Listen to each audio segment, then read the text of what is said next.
What we focused on when we put out our advisory from the Ohio Health Department was a couple things.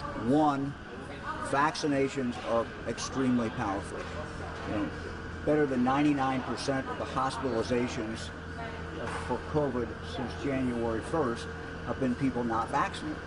So that should tell us that vaccinated people are very safe. Unvaccinated people are not safe at all, particularly with this variant out there. Second, as schools make their decision about whether they mask or don't mask, what their attitude is towards encouraging people to be vaccinated, I think it's important to remember that last year we didn't see much spread in school, but the reason we didn't see much spread in the classroom is because everyone was wearing a mask.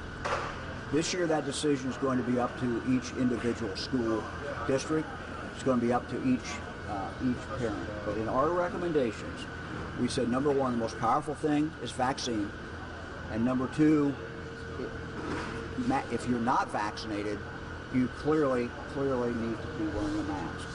We contemplated when we put that out that many schools would make a decision, or some schools would make a decision, that we will simply require everyone to be masked because those 11 and under can't be vaccinated now anyway.